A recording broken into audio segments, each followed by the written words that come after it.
Had a relationship last year that ended weirdly and got 3 songs out of it, though.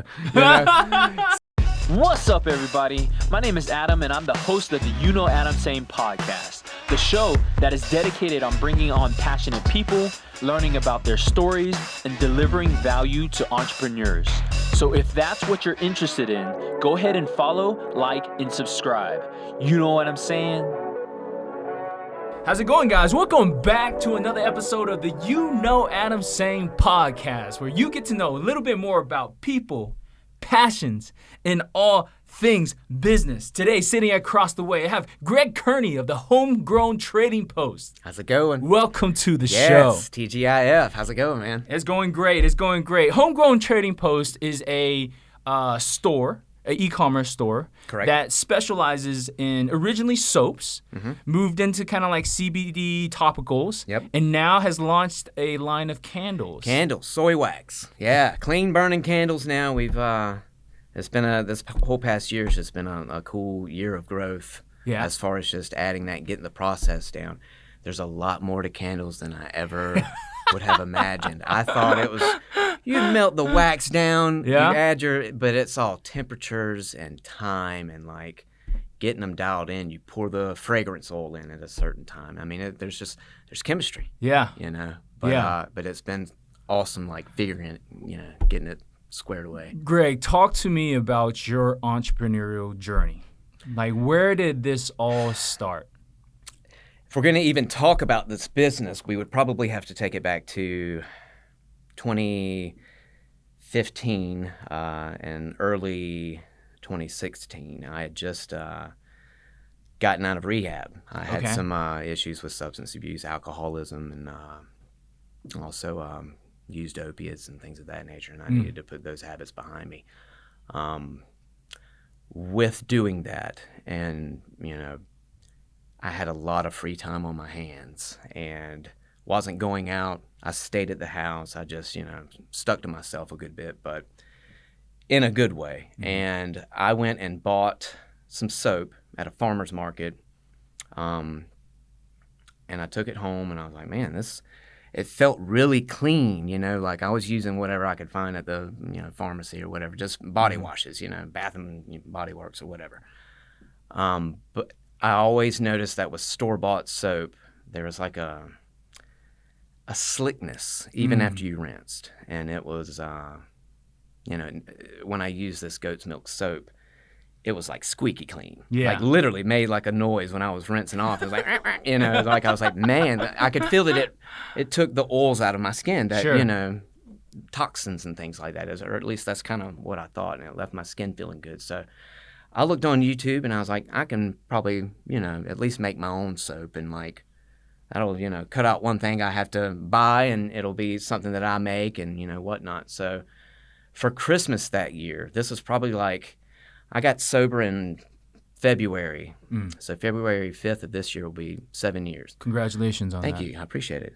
But this was probably in like the fall that I kind of just developed an interest in it. And it was something creative. It was something that, you're concocting a smell that you can kind of smell in your head before you actually smell it with your nose. I kind of knew what I was looking for each individual scent that I was going with, but it was a way for me to be creative and to, it was a way for me to use up time doing something productive. But that year I gave it for Christmas gifts. Yep. To just like family and friends. And about a week after Christmas, everybody was like, hey, now, this is really good. Like, they like the soap. I need to get more, and I want to get some for so-and-so, and I need to get some for my kids' teachers, and how much do you charge? And I was like, what did you just say?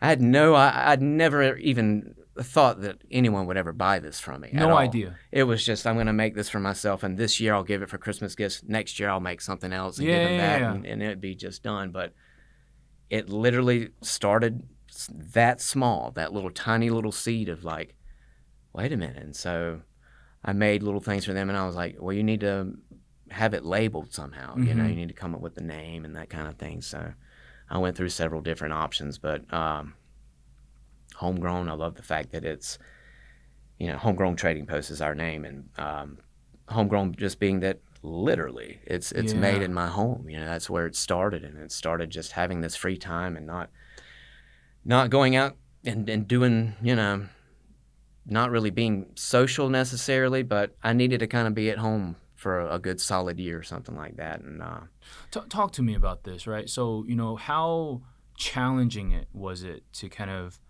get past that addiction? First year it was difficult. It was for me, and I think everybody has their own story. Anyone that's been through this, and every person has their own little individual case. So this is just mine, but I was ready to change. Mm-hmm. I went voluntarily to a facility, and I stayed there for 6 weeks. Mm-hmm. I think for me, it was with alcohol.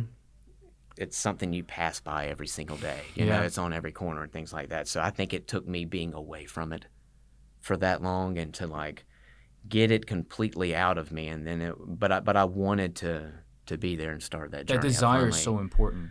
It is. I was living on St. Simon's at the time, and I was miserable. Did not like the work I was doing. I had gained weight. I was just, it was a very rough patch for me. Mm-hmm. And I finally called my mom, and I was like, you know what? I'm coming to Statesboro. I'm ready to go and ready to man up and do what I need to do. Yeah. And so yeah, staying there for 6 weeks was instrumental. I got out and did not have a job. I had $13 in my Wells Fargo account. That is literally all I had, because while I was in rehab, all my, the bills that come out automatically, they were still coming out, and things like that. And I wasn't making a lot of money at the time on St. Simon's, just because I was spending it on things I shouldn't be spending it on. So I was broke. I moved back here and lived with my mom for about a month, and my stepdad, and they were very gracious to take me in and give me a home for that amount of time. And I was walking my dog, Marley, who we'll probably get into at some point because she's a CEO of the company. But we were walking, and we saw this little house for rent. It was for rent at the time, and I started renting it. And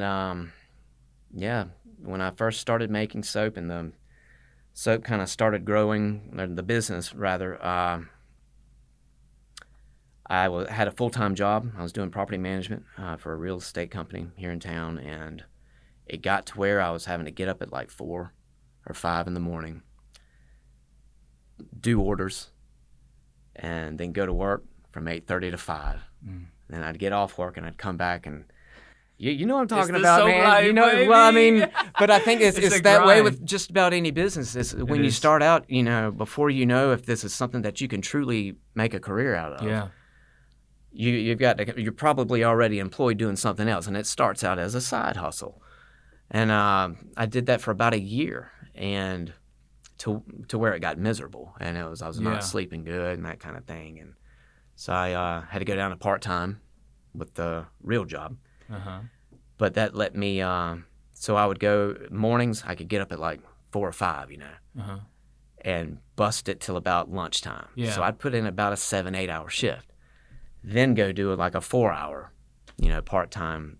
They let me kind of just help with the rental properties and things like that part-time, which was awesome and gracious of them to understand kind of what I had going on. And you can ask anybody that I worked with while I still had either a full-time or part-time job during those first 2 years, and it was I had this saying that was, because they would ask me, like, what are you doing this weekend? I'd be like, I've got to make soap, And they're like, why are you doing this, Sure. There was this voice, and you can ask any one of them, because I would say it all the time. I was like, something keeps telling me to keep your head down and keep making that soap.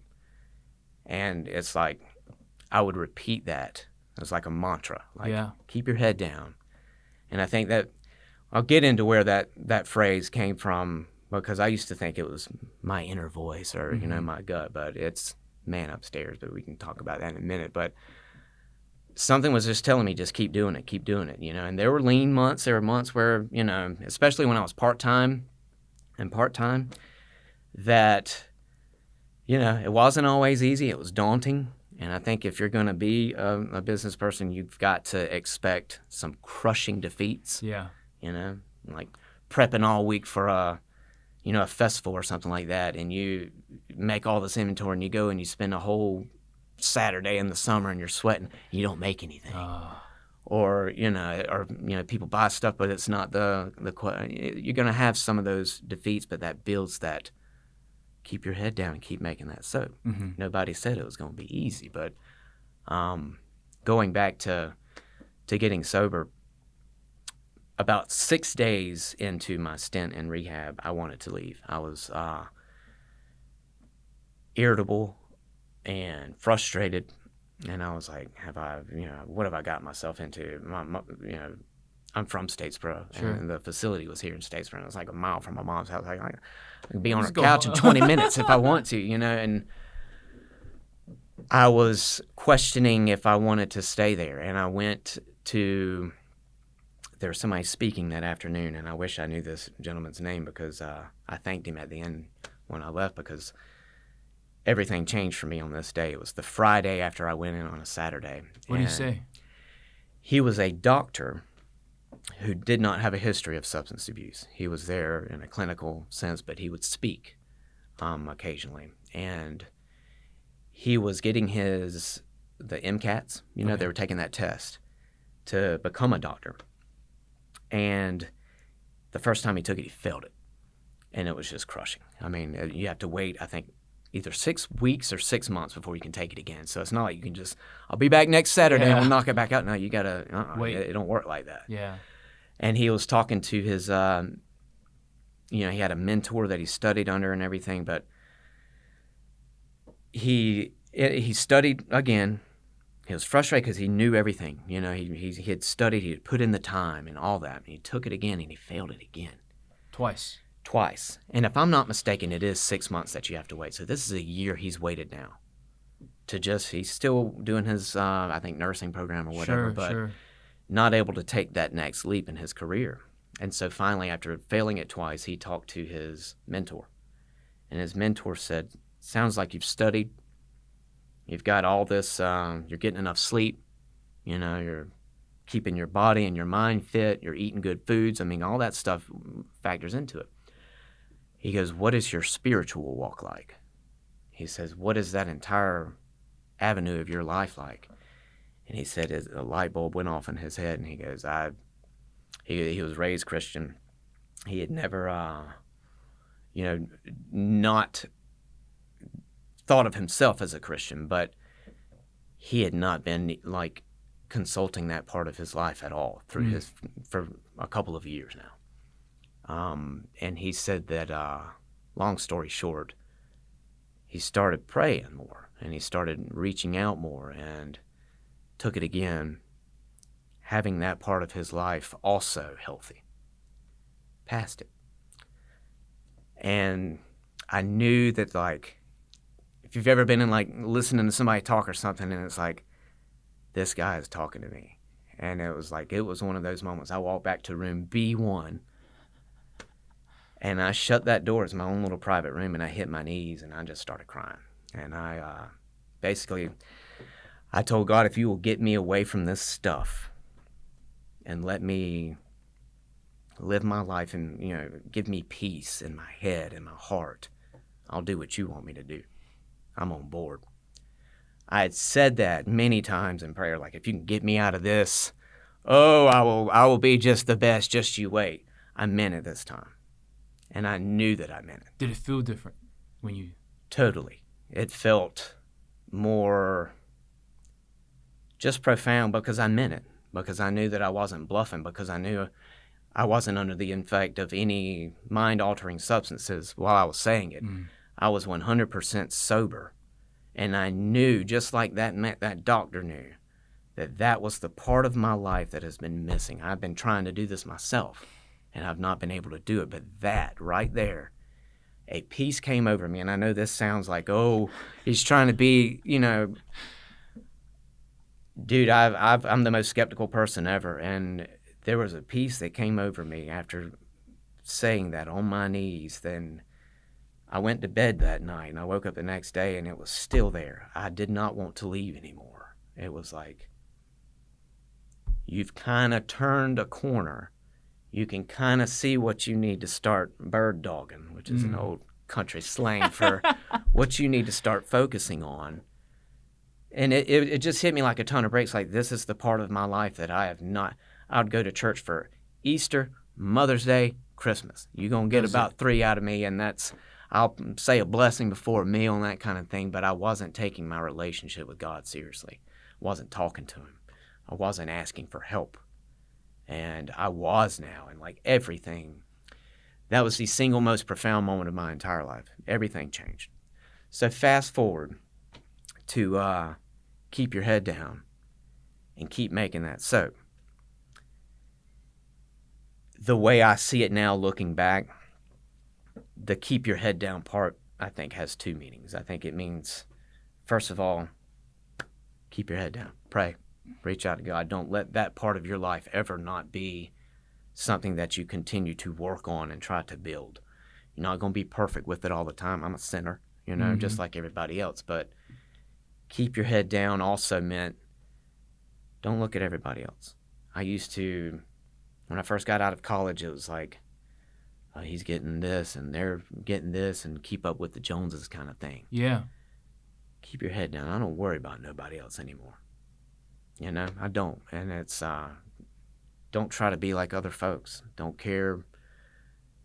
Their path is their path, and it's a good path, great. But keep your head down. Don't be worried about these worldly things that are going on around you. Stay on your little path and just keep making that soap. And that one I knew. Yeah. But the keep your head down part, I started realizing, because I would tell the people at work, there's this voice that just keeps telling me, it's the man upstairs. Yeah. That was almost an instruction as far as I'm concerned. That's how I take it, and I've applied it, and that's still something I say in my head. Keep your head down, just keep making this up. Such a powerful testimony. I mean, it sounds crazy, but it's changed my life profoundly. I've always struggled with finding a job that I really was passionate about. I used to jokingly tell folks, like, you tell how much somebody likes their job with how they lift the covers off the bed in the morning. Do they sling them off? Because you got to get up and let's go, let's do it. Or is it, Yeah. Heck yeah, I get to. I don't know. Are you angry when you're That's taking right. the covers off? How are your feet hitting the ground? And I used to dread going to work and it wasn't that the places were bad. It wasn't that the people were bad. It just wasn't. I wasn't passionate in it, and I knew that it wasn't something that, like, invigorating. It's yes, but like making stuff with my hands, and I play music too. I mean, I like doing things, and I like making things, and like being creative, coming up with a smell, and like when someone else uses it and they're like, this is awesome, you're like, yes. Or like, when you create a dish and someone tastes it and it's like, this is the best. Yeah. It's that feeling. And That's I'd right. never experienced that with like showing a house or something like that. And Sure. like, yeah, you might get the rental or whatever, but it was never just like soul gratifying, Yeah. that soul, man, like, and there's something about this. I will get those emails every time I get an order. Yeah. It says auto merchant. And it's just like a natural high. It really is. And it's just like, it's flutters, it's butterflies. And it still is every single, we got one this morning. It was like, yes, I've got something to do. As soon as I leave here, I've got to, and it's just, I love it. That's awesome. And what has that done for the business? For the business, we run on faith, man. We really do. We do not advertise at all. At zero. I have a $0 marketing budget every month. Zero. We do social media. And Yeah. I don't sponsor, boost posts, nothing like that. But I know, and I get on my knees every morning and I say, this is your business. Mm-hmm. Help me facilitate it to be whatever it is you want it to be. Mm-hmm. Now, do I think that he's going to give a recovering alcoholic and drug addict a multi-million-dollar business right out the bat? Yeah. No. That wouldn't be what I would need. I don't even think I would do well with that right out the bat. Mm-hmm. We have been a business of slow and steady growth and building a brand over time, you know? And talk to me about that. What is the brand to you? Some of the best advice I've ever been given was by Scott Marchbanks here in town. Owns Frills on Main here. That's right. He told me when I first started this, because he bought some soap, because he used to make soap, years back, and he loved it, and he still orders, from me, and I still drop it off either in his mailbox or I'll go, take it over there to him. But he said, never forget that you are your brand. You. Mm-hmm. He said you can do all the fancy marketing that you want. You can come up with just crazy, artistic logos and things like that, and have your stuff on every promotional item ever. But he goes, at the end of the day, you are your brand. What is your brand? And it's like, man, for me, laid back, hippie guy, living with my dog, and we're making soap in our flip-flops. That's our brand. Yeah. I can't avoid it. That's who I am as a person. I love music. I'm an artistic, creative mind that, likes to take it easy. I don't take life too seriously. We're not just zeroed in on just money, money, money, money. No. Mm-hmm. God is going to let this be what he wants it to be, and he takes care of me. Yeah. Every single month. And like going back to when I was in like part-time, there would be months where I would freak out. I'd be getting close to the end of the month. I was renting the house at the time. I've since bought it, but rent would be due in like 4 days. Yeah. Lord, I don't have this money. I genuinely don't. Like, it's not in my account. And I don't want to have to reach out to somebody. I'm too old for that, and almost like to the dollar amount. It would just be almost, and this would happen many times, but almost to the dollar amount, either that day or whatever, like it would be a call and response kind of thing too many times to ignore. And it was, think I'm kidding, like there's no exaggeration. Like I could show you the bill stubs and whatnot. Like but it taught me to just have faith, to not freak out if you have a slow day. Yeah. To not freak out if you have a slow month.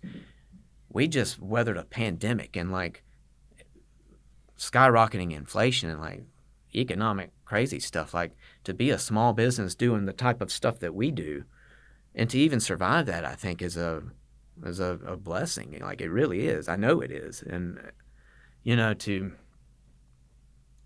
it's just built faith in me. Every day I get up, as long as I know that this is yours, this ain't mine. Yeah. It's going to be what you want it to be. Let me make that happen. Show me what I can do to make that happen. And like, I take that seriously. So like, that's literally our business plan at the core of it. Love that. And, I'm pretty in tune with myself now. So if I feel drawn to do something or, start a new product line or something like that, it really interests me. And it's like candles. I've always wanted to make candles, always have. And when I first started making soap, I had some neighbors that lived across the street from me, Brett and Mary Beth Frazier. And Mary Beth owns Hive Salon here in town, and Brett works at GSU for the Center for Addiction and Recovery. Okay.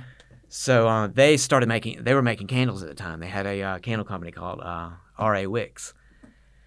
And I was just fascinated by it, And so, like, even this past year, just adding that new line and, like, starting that new process, it's just like there's still cool stuff to do. Sure. And so it's just, I don't know. Keep your head down and keep making that soap doesn't necessarily just mean soap, but it just means, as far as this business, like,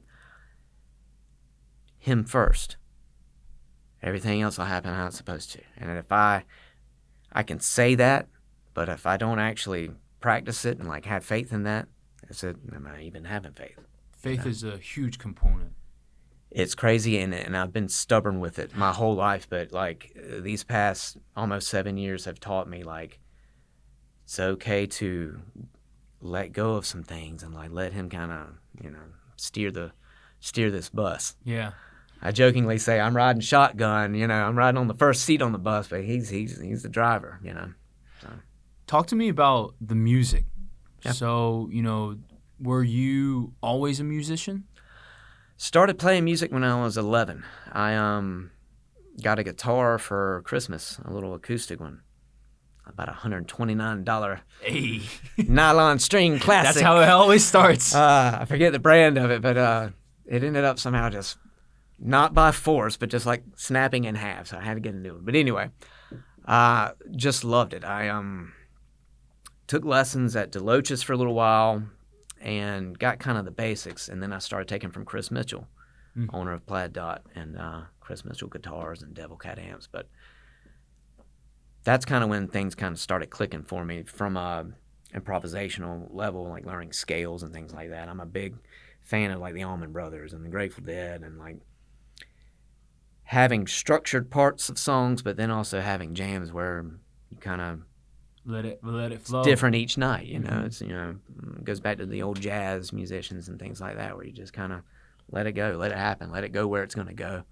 That was in like high school, and it wasn't until college that I would go and like I started getting paid money to go play in some bars. Yeah. And a lot of times, it's just for free beer and some chicken wings or whatever, but which was cool, But we started as soon as I graduated college. I took like a year and a half off and just played music here in Statesboro. Mm-hmm. That's all I did for a living. Yeah. And I had cheap rent, had roommates, so I mean it was just whatever, but I just developed that love of like not even performing it, but just having other people kind of join in on the experience with you, people that dig that kind of music. We were playing, some Grateful Dead tunes, Widespread Panic and things like that. I hadn't really gotten into writing original stuff just yet, but I just developed that love of like sharing music with people, and like next time we played, 10 more people would be there, and it's like, whoa, now what's going on? And people are,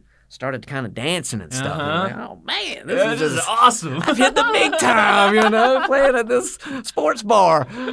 But I just love it. That's another one of them things that I've always just been passionate about, and it's something that is so therapeutic. Like playing music is very therapeutic. I mean, get your emotions out. I can have a bad day, sit on the couch with my dog at my feet, and I can play that guitar and like just get stuff out for like an hour, and it's a release.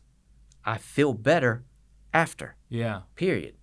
So I mean, and it's natural. Yeah. And but that just kept developing. Once I got done with my year and a half stint of just living the dream down here in Statesboro, I decided I needed to move to Athens for the music scene and things like that. And I had a degree now in marketing. And so I went up there and started working at a apartment complex, a company that owns apartment complexes all across the nation, student housing. And I was doing their marketing and helping out with like leasing and things like that. So that's kind of how I got into like property management and things like that. But I was also making sure that they had heads on beds, is what we used to say. That's it's a 612-bed facility, and we kept it at 100% almost every year I was there. But I love that too, because it was, it's marketing. It was like you can kind of use your creative muscles and cause and effect. Like, did we fill up? Yeah. Yes. So that's kind of how I started learning, and that experience would come in handy with this business, because you got to reach out to people and like convince them to try your product. Yeah. Whether it's an apartment, whether it's food, whether it's, guitar lessons or whatever, you've got to somehow draw people in. So that gave me good experience with marketing and advertising and things like that. Although we don't have a marketing and advertising budget now, we learn ways to kind of still get our word out there, and we ship coast to coast now. So, I mean, a lot of times I don't know how people have heard of us. When there's a new name that shows up in Spokane, Washington or whatever, it's like, how in the world did you find out about this bald-headed guy and his dog making products in Statesboro, Georgia? But it's been cool to just see how that kind of worked. But were you still gigging on the weekends? I was gigging on the weekends, and started playing in some bands that actually traveled, and that was kind of, then it was like, oh my gosh, this is I'm even really doing it. well, it was, not only that, but just like, we would do tours out west in vans, and like you That's go so see. cool. I was seeing states I've never seen before. Yeah. Like, and honestly, I mean, I'm a Georgia boy, man. I did a senior trip to Mexico, and I could probably count on 5 fingers, how many states I've been to. So it was just a whole new. And World. just meeting people, and Yeah. like I love it. Like even like in the little podunk restaurants, and like the sweet waitress that'll call you sugar and things like Yeah. that's those experiences that you wouldn't have, in your hometown or wherever you don't branch out, So it got me traveling, but you also build like this camaraderie with the people that you're in the trenches with. You know, you're smelling, you're in the smelly van, and you're in close quarters, and you're basically married. I mean, sleeping right next to each other, for weeks on end or days on end. But you learn to overcome adversity. When the trailer gets a flat, you're going to have these problem-solving things like that. But you build a little brotherhood there, and it's some of those relationships are still lasting. Bass player for the band I'm in now is Greg Kearney. He's also from Statesboro. But Oh no, Greg. Yeah, he is married to my sister, and they met via music, via a band that we were in, back in Athens. But so yeah, we were playing and grinding, and then I met Cooler, and I met a guy named Scott Underwood. Know him. Scott Underwood plays drums, and he is also our web developer for our website. He does all of our entire HomegrownTradingPost.com. That is all him. And so, like, I still have these connections with these people, We're still down in the trenches together. That's right. But we started an all-instrumental band. It was a trio at first. We ended up adding keyboards, but it's called Tent City. And we started kind of getting out, but we were writing original compositions. They were all instrumental. No, we didn't even have a vocalist. Didn't even need a microphone. So, but that was the first time that I was actually like writing pieces of music. I'd never written stuff, and it would, there'd be Latin flavored things. There'd be, funk and soul and blues and all the things that I've kind of, picked up on and fallen in love with. But it wasn't till Parts and Labor, we formed, I think, in 2019, that I started writing lyrics. And going back to when I was like, playing music is therapeutic, oh my gosh, writing lyrics and things like that is so just...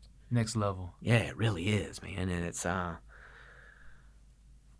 sometimes don't think before I speak. So like when I write music, it's just like one sentence sometimes can take 3 days, one line. And it's just like, what is the perfect verb to go, and just... I am still new at it, so I do not consider myself to be good in any stretch of imagination. It's just more for me. And if other people dig it, great. But it's like, had a relationship last year that would, ended weirdly, and got 3 songs out of it though. So they always say, it's not a good relationship if you don't get any songs out of it when it ends. So, but writing those songs helped me get over the relationship, and so it's therapeutic. It just is, and it gets those emotions out. It gets negativity out for me. Yeah, and that's why that's been the big game changer, is like writing lyrics and things like that. And I had a friend that passed away a few years ago, and I was able to sing a song at his funeral. 10 years ago, I would have never even have written a song. B, I'd have been too freaked out to go, sing in front of folks, and that's still something I'm a little uneasy about, but force myself to keep doing it just cause, quit being a wuss. Yeah. But it's been great. It's a whole new bag of tricks, and I'm still kind of pulling them out, digging in the toy box of it, and it's fun, man. Talk to me about, there's oftentimes a separation between art and business. Because business, the decisions are very logic based, whereas art is more emotional. Oh yeah. As a business owner that loves music, and you write music, you play music, what do you think is the overlap between the two? And how do they come together to create a even better product? Yeah. Hey, I think probably, the music that I originally fell in love with was recorded probably anywhere from like the 50s to 70s. And back then, there was the musicians and then there's the suits, and there was a definite division between it. Yeah. Like somebody else decide this. We just want to play, Yeah. and that was mentality. And to a degree, that still is. I mean, there's, a lot of musicians that have no desire to be a part of the business process at all. But I think with technology, social media, things like that, band members are now being a part of the business whether they know it or not. Yeah. You may not be actively making decisions, but if you're, posting, hey, setting up at the whatever theater, you're now advertising for your band. That's right. And I think it's, can be the same way with another creative business, but like with music as well. But like even with my business, like, there's the creative side, but a lot of this I had to just kind of learn. The business side of it I was very unfamiliar with. I do not, I think I'm kind of out of the box when it's as far as a typical businessman and like what my priorities are and what we kind of focus on. But there's no, with my case personally, like ain't nobody else to do it, Yeah. So it's like you got to figure it out. And it was a lot of trial and error, but there's a healthy balance there, I don't overly delve into one or the other too much. Yeah. Keep the creative side there, but also mind your business. Sure. I mean, at the end of the day, I've got a mortgage to pay. I've got, I got bills. Sure. So it's keep that side, keep both fires lit without having one, completely extinguish the other. I wanted to get your thoughts on this. I think for me, because I also am a musician, I love art. Yeah. And to me, I think that there's a very interesting intersect that happens because as an artist, there has to be discipline that's required in order to achieve the level of playing that is required to play in front of an audience. Mm-hmm. And so the countless hours that it takes, right, of Absolutely. playing that same lick, of playing that same thing, Oh, yeah. right? Absolutely. And that tenacity that it takes to get to that level of playing, I think also can shine through your products. Absolutely. What is your intention? That is the biggest thing with business, with music, with anything. What's your intention?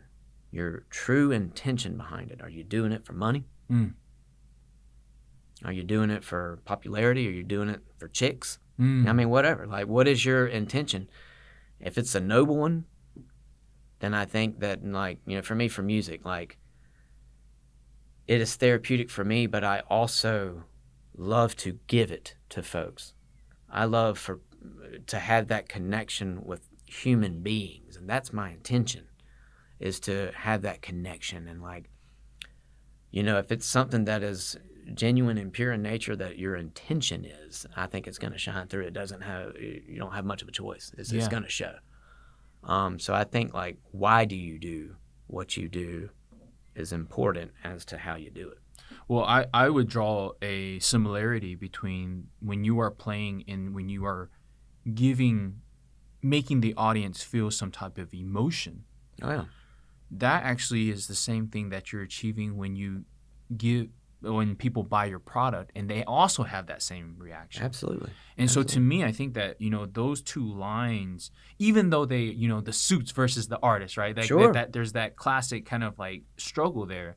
I think more times than not, you're starting to see the art flow into kind of like this business element and success come from it. Yeah. Right? Absolutely. Because if you can cause and evoke an emotional reaction from people using your product, that is the same thing as like Dude. rocking a crowd. What's Absolutely. the difference? Bro, I've had this past holiday season, like when we launched these candles, it was like, you never know if they're going to be a hit or not. You know, it's a gamble, but having people send me pictures of like one of our pumpkin pie candles on the table with their turkey and their dressing. And I'm serious, You man. serious? Like, but like, I love that. And they let me know like this smells so good. Like I'm on your Thanksgiving table, man.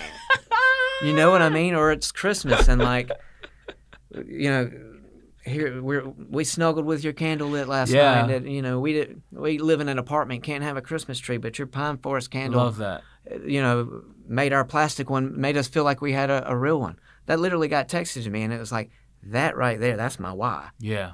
That means more to me than any dollar I'll ever make in my life. Like my mom yesterday sent me a text that she had gotten from a gentleman who he lost his wife back in October. And she had given him just, you know, some soap and stuff from our company and just as a thinking of you kind of gift. And he sent a picture of that soap. It's on his nightstand. And he goes, I've kept this here. It's the best smell ever. It's actually the same soap you got in there, Barbershop Quartet. But he said it has made my night times, you know, smell good or something to that effect. And I told my mom, I was like that's so much more important than money. Like it, you know what I mean? Like seriously, like I would rather have 1 million of those than $1 million any day. And I'm dead serious. And so like, that's my why is that like, yes, my soap can keep you clean, make you smell good. You know, that's the stuff it has to do or else, you know.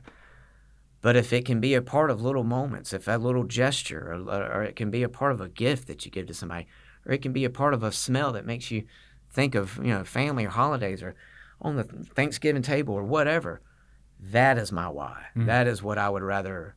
Knowing those things means more to me than any profit or any stuff like that. Like that's the good stuff. Love it. Yeah.